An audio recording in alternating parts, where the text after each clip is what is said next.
Hare Krishna Krishna Krishna Hare Hare. Hare Krishna devotees, please accept my humble obeisances. All goes Sri Prabhupada and Guru Maharaj. Radha and Mati, whenever you're ready, you can start, Mati. Okay, sure, Prabhuji. Hare Krishna to all dear devotees. Please accept my humble obeisances. All goes to Srila Prabhupada and Guru Maharaj. Om Namo Bhagavate Vasudevaya. Om Namo Bhagavate Vasudevaya. Om Namo Bhagavate Vasudevaya. Narayanam Namaskrutyam Naram Chaiva Narottamam Devim Saraswatim Vyasam Tato Jayam Udirayet. नष्टप्रायेषु अभद्रेषु नित्यं भागवत सेवया भगवते उत्तमश्लोके भक्तिर्भवति नैष्ठिकी. Today we are reading from Srimad Bhagavatam, Canto 4, Chapter 21, from the text 21 to 30th.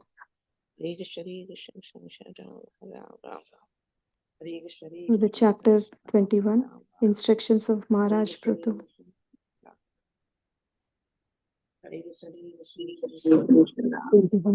King Prithu said, gentle members of the assembly, all good fortune upon you. May all of you great souls who have come to attend this meeting kindly hear my prayers attentively. A person who is actually inquisitive must present his decision before an assembly of noble souls. Text 22. King Prithu continued, by the grace of the Supreme Lord, I have been appointed the king of this planet, and I carry the scepter of to rule the citizens, protect them from all the dangers, and give them the employment according to their respective positions in the social order established by the Vedic injunctions. Text 23. Maharaj Prithu said, I think that upon the execution of my duties as king, I shall be able to achieve the desirable objectives described by the expert in the Vedic knowledge. This designation is certainly achieved by the pleasure of the Supreme Personality of Godhead, who is the seer of all the destiny. Text 24. Any king who does not teach his citizens about their respective duties in terms of Varna and Ashrama, but who simply extracts tolls and taxes from them, is liable to suffer for their impious activities which have been performed by the citizens. In addition, in, in addition to such degradation, the king also loses his own fortune. Text 25. Ritu Maharaj continued, therefore, my dear citizens, for the welfare of your king after his death, you should execute your duties properly in terms of your positions of Varna and Ashrama, and should always think of the Supreme Personality of Godhead within your hearts. By doing so, you will protect your own interest and you will bestow the mercy upon your king of his welfare after death. Text 26. I request all the pure-hearted demigods, forefathers, and saintly persons to support my proposal. For after death, the result of an action is equally shared by its doer, its direction, and its supporter. Text 27. My dear respectable ladies and gentlemen, according to the authoritative statements of Shastra, there must be a supreme authority who is able to award the respective benefits of our present activities. Otherwise, why should there be persons who are unusual, beautiful, and powerful both in this life and in the life after death? Text 28 and 29. This is confirmed not only by the evidence of the Vedas, but also by the personal behavior of the great personalities like Manu, Uttanupada, Dhruva, Priyavarta, and my grandfather Anga, as well as by the many other great personalities and ordinary living entities exemplified by Maharaj, Prahlad, and Bali, all of whom are believer in the existence of the Supreme Personality of Godhead who carries a club, text 30th, although the abdominal person like my father, Vena, the grandson of the death personified, are bewildered on the path of the religion, all the great personalities like those mentioned agree that in this world the only bestower of the benedictions of the religion's economic development, sense gratification, liberations, or elevations to the heavenly planet is the Supreme Personality of Godhead. Thank you, Prabhuji. Hare Krishna. Yeah, thank you so much, Radha and Mati. Hare Krishna. Krishna Prabhu, when you're ready, you can start, Prabhuji. Yeah. Thank you, Prabhuji. Are you able to hear me, Prabhu? Yes, Prabhu. It's clear, Prabhuji.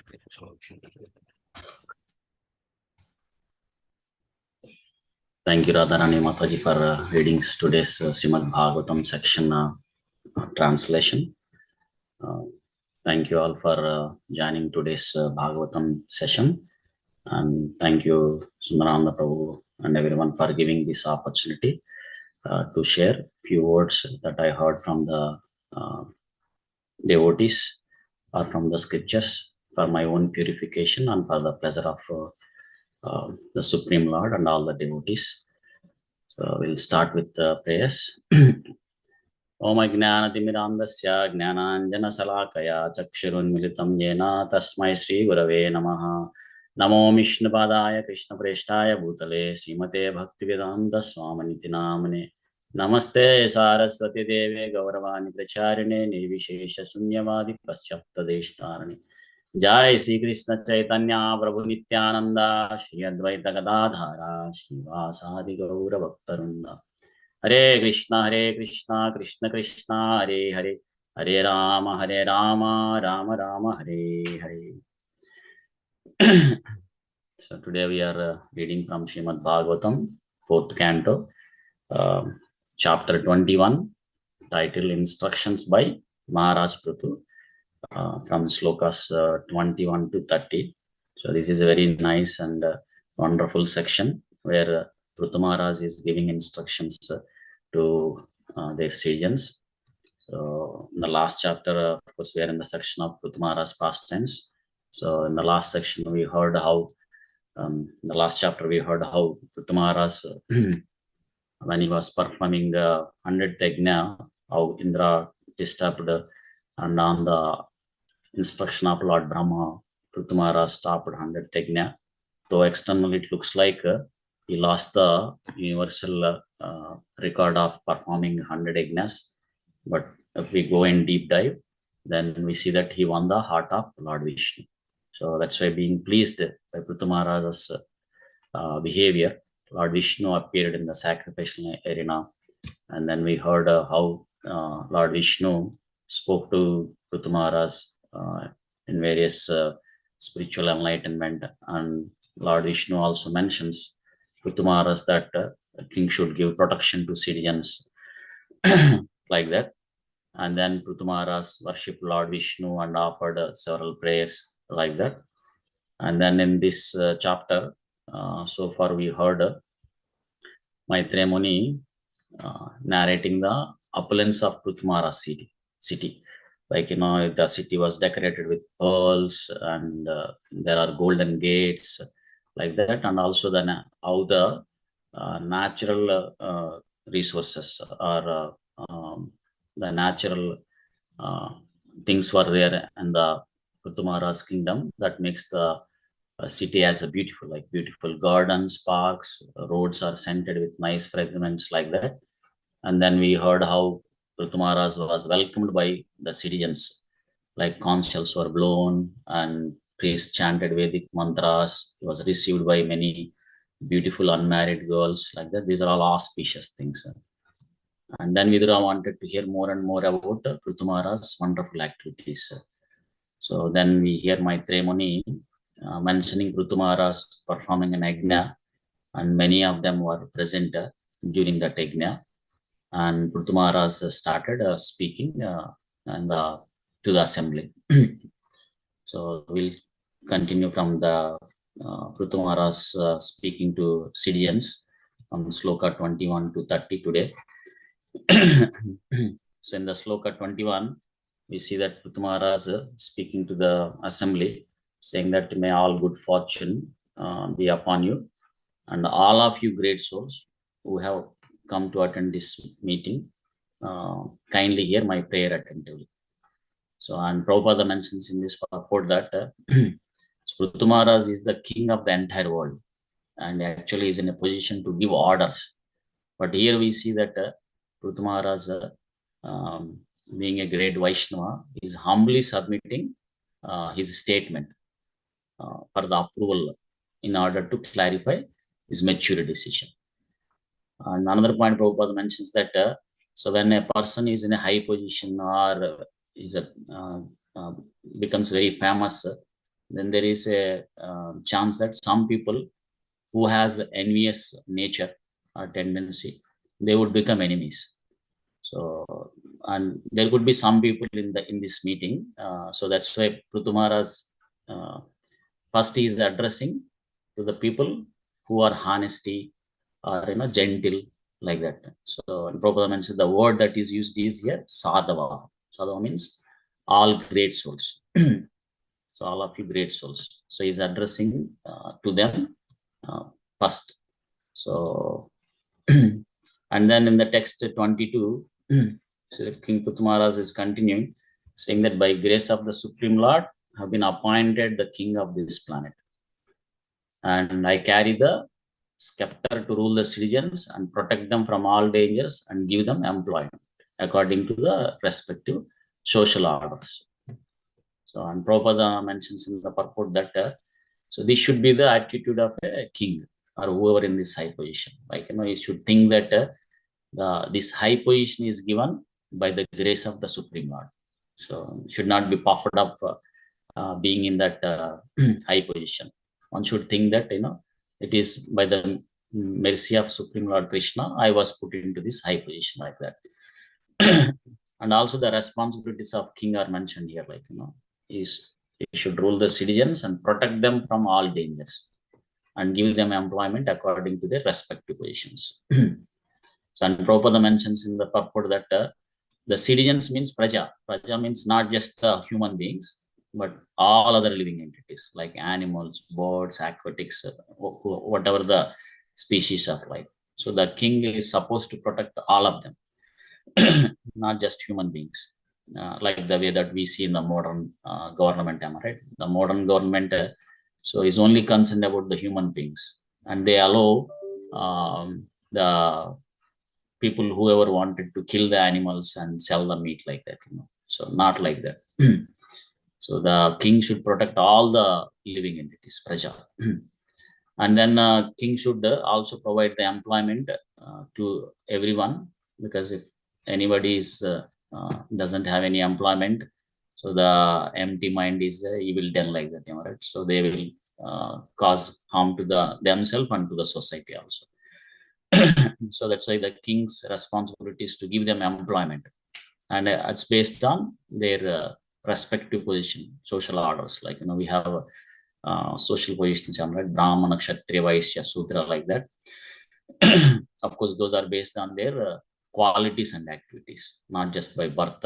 So if somebody has a Brahmanical qualities, though they were not born in the Brahmana family, they should be given employment of the Brahmanical activities, like Patan, Patan, Yajana, Ajan, Dana, Pratigraha, like that, reading the Vedic literature and preaching those Vedic literature to others, and performing yajnas and helping others to perform yajna, like that. So it's not just by birth. So based on the qualities and activities. And in the text 23, Prithu Maharaj is mentioning that upon the execution of my duties as a king, I should be able to achieve desirable objective that is mentioned in Vedic knowledge. And this destination is certainly achieved by the pleasure of the Supreme Lord. And 2 points in this sloka or purport, Prabhupada mentions that one is one has to perform their duties nicely, and also they should be performed those activities for the pleasure of the Krishna. So if one performs their duties nicely, it is mentioned, I mean, as a king, or Kshatriya, as a king, then in the Vedic literature, it is mentioned that after this life, then they can be elevated to the higher planetary systems. They can go to the heavenly planetary systems. But it also depends on the whether it pleased the Supreme Lord or not. Not just simply like, I do activities, then automatically promoted. Not like that. It should please the Supreme Lord. So similarly, whatever the Varna or Ashrama that one belongs, if they could do the activities in such a way that it will please Krishna, then they will achieve the perfection. Like Samsiddha Haritoshanam. Atapumbir Dvijasresta Varnashrami Bhagasha Swanustesya Dhammasya Samsiddha Haritoshanam. So whatever the Varna or whatever the Ashrama, whatever the activities that we are performing, we should make sure that they are Samsiddha Haritoshanam, like they are pleasing the Supreme Lord. So if they are not pleasing the Supreme Lord, or if the activities are not helping us to practice Krishna consciousness or progress in the path of bhakti, then Bhagavatam mentions that it is Shrama eva hi kevalam. So it's simply waste of labor or time or whatever it is. So we should be very careful, because we wanted to utilize our time in the best way. Or whatever the energy that we are putting on the activities, they should give a good result for us. So to make sure that our activities pleasing Krishna, then we will get the whatever the desirable destination. And then the text 24, Prithu Maharaj is mentioning that so any king who doesn't teach his citizens and simply collect taxes, then he is liable to suffer for the impious activities which have been performed by the citizens. And in addition to that, the king also loses his own fortune. This is a very wonderful thing. Like there is a similar statement in the last chapter also, like, if the king trains his citizens to perform their activities nicely, then he will share 1/6 of their pious activities that were done by their citizens. But if the king doesn't teach or doesn't train their citizens to perform their duties nicely, but only collecting taxes, then he will liable to suffer their impious activities. So whatever the citizens does the sinful activities, the king also will receive a portion of that, and he will suffer for that. And not only that, he will loses his own good fortune. And this is applicable for also to the parents and the teachers or gurus, like, so that's why it's there is a great responsibility on the parents, like, to make sure that the parents are training their kids very nicely to perform their activities nicely, or to progress in the path of bhakti nicely, or engaging them in the spiritual activities, like that.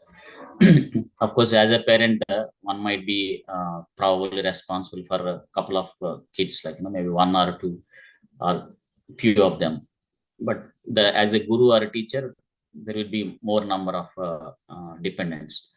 But if you see king is responsible for greater number of people, so you should be very careful. If he doesn't train the people to perform their activities nicely, then we could understand, how much large volume of sinful reactions are getting added to his bucket. So it's very important, and that the king should take care of their citizens very nicely and train them in the path of bhakti nicely. And then in the text 25, Prithu Maharaj is continuing that to his citizens, saying that, for the welfare of your king after his death, you should execute your duties properly in terms of your position of Varna and Ashrama, and should always think of the Supreme Lord. By doing so, you will protect your own interest, and you will bestow mercy upon your king for his welfare after death. So when the dependents does their activities nicely, so two things happens here.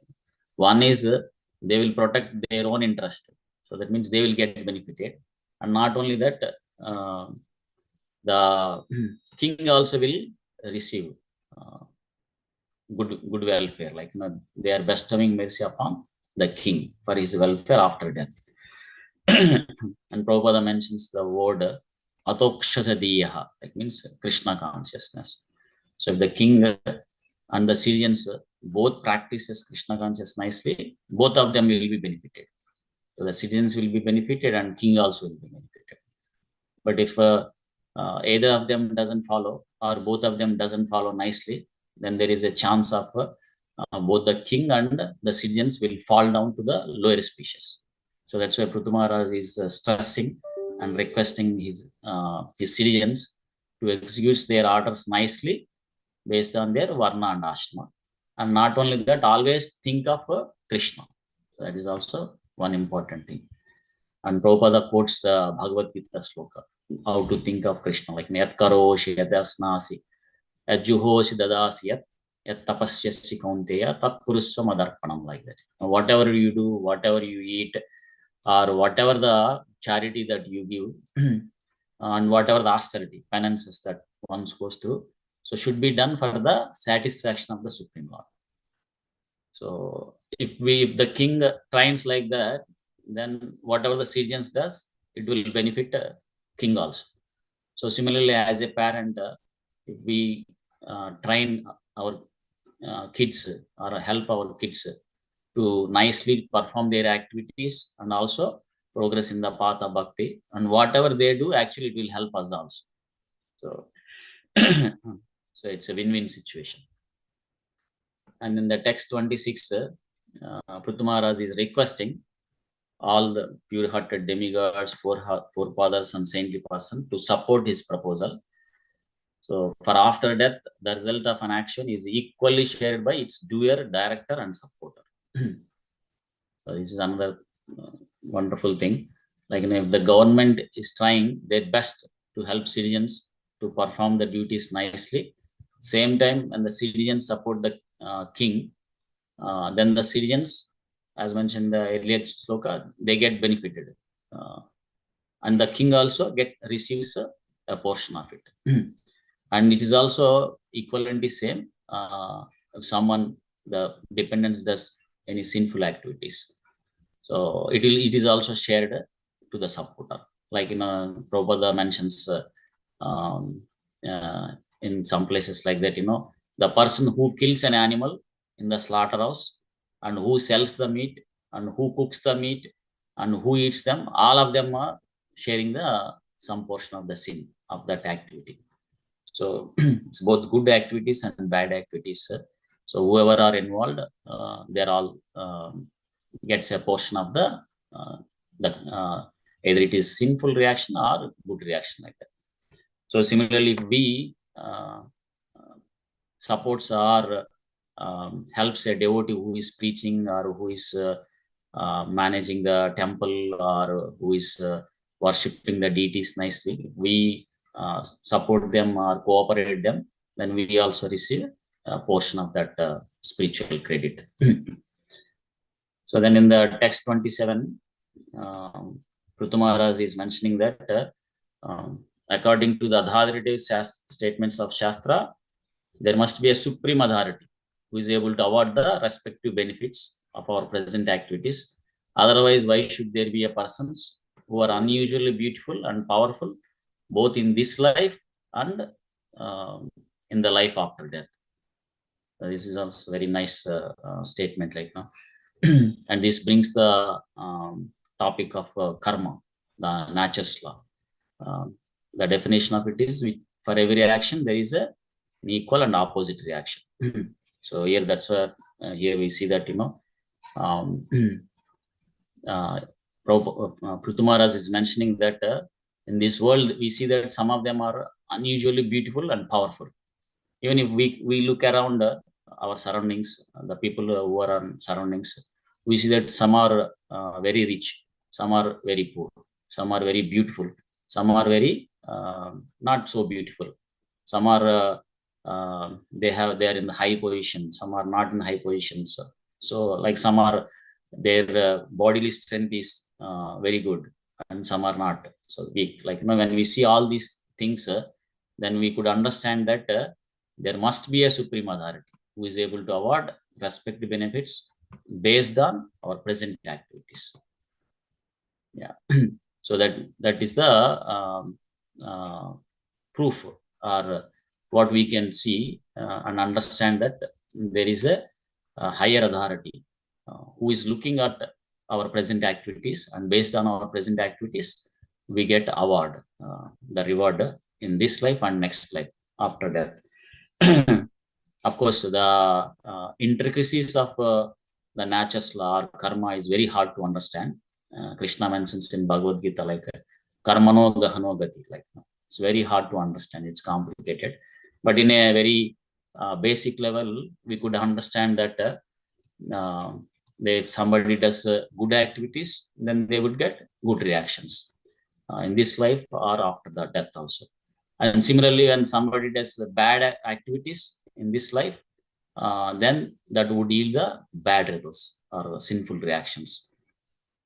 And this is all done under the supervision of the higher authority, supreme authority. So in Bhagavatam it is mentioned about karmana daiva netrena. So it is done under the direction of higher authority. So that's why we should be very careful. We should not think that nobody is looking at. I can do whatever the activities that I would like to do, like that. There is always someone is watching us. So and under their direction, so the result of that activity will be awarded in the future life, in the future of this life or in the next life, like that. But anyhow, both the good and bad reactions are not so good, because to get the reactions of both good and bad, one has to come into this material world to take the reactions.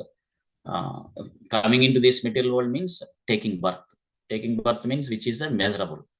So once we take birth, then we understand that we have to go through the mrityu jara vyadi, like leaving the body and then going to the old age, diseases, all those things, and they're all very miserable. So that's why the scriptures are authoritative statements of Shastra. They stresses or recommends. Even here, Prithu Maharaj is stressing to his citizens to perform the activities that pleases Krishna. So that's called akarma. So when we do those activities, then we don't get any reaction. Not only that, whatever the reactions that we have in our bucket, the past reactions that are waiting for to get active. So those will be also burnt out. So we don't need to go through that. Otherwise, if we do any activities for our own sense gratification, pleasure, then that would cause bondage. So Prabhupada quotes in this purport, Bhagavad Gita sloka, like Yajnardat karmano anyatra loko ayam karma bandhana. Like if it doesn't, the activities are not for pleasing Supreme Lord Krishna, then it will bind us in this material world. So that's why Prabhupada suggests that sarva dharman parityajya mamekam charanam vaja. So when we surrender to Krishna and perform all our activities centered with Krishna, then he will remove all the sinful reaction. He said, aham tvam sarva papebhyo mokshayishyami masucha.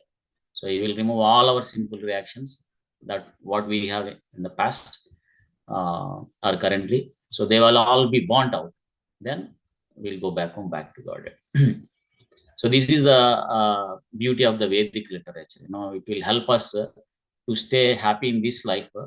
Not only in this life, it will also help in to stay happy in the after this life also.